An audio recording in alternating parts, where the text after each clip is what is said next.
Hello everybody, today I have a review for you on The Madness Underneath, which is the second book in the Shades of London series by Maureen Johnson. This was published earlier this year by Penguin. I'm going to do my best not to spoil anything that happened in the first book in the series, which is Name of the Star, but I will be explaining what happens in that plot, not too thoroughly though. So this shouldn't spoil anything, but if you really don't want to know anything about the first book, I wouldn't watch this. The Madness Underneath picks up 3 weeks, I believe, after Name of the Star ends. In Name of the Star, the basic premise was that there was this girl who moved from Louisiana to a boarding school in London, particularly in the east side of London, one of my favorite areas of London, in fact.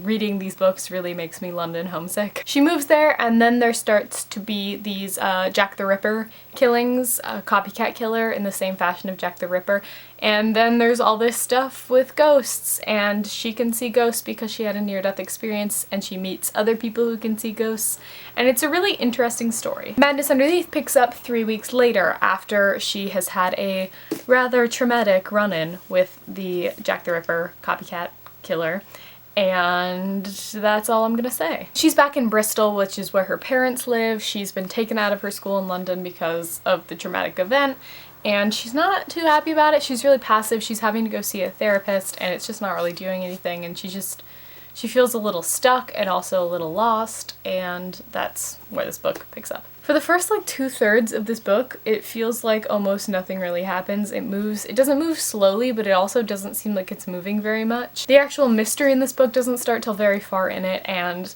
as much as I love Maureen Johnson's other books, I don't feel like this was anywhere near her strongest one. I think Maureen Johnson's strengths lie in character building and in humor and really interesting friendships, and because this book didn't introduce any new characters, there wasn't a lot more of that than there was in the first book, and so it didn't feel like anything too new or exciting. And then because the story took so long to build, I don't know, I just wasn't really into this as much as I was the first one, which is really upsetting because I thought that the first one was really quite awesome. Overall, the mystery in this book wasn't that interesting. I wasn't completely hooked until like the last chapter, and of course, you know, that's how it always happens, it feels like with certain books.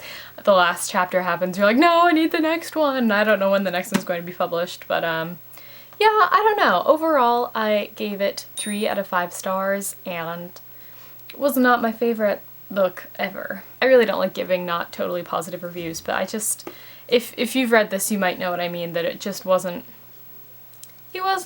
everything I hoped it would be. Second book syndrome is probably what it is. And that's all for me. Let me know if you liked the second installment in the Shades of London series. I did really like her explanation of London and everything. As I said before, I really felt like because I knew all the places in the area, so it was really nice to fall into that again. But other than that, it felt very weak in comparison to her other books. Let me know what you think, and I'll see you guys next time.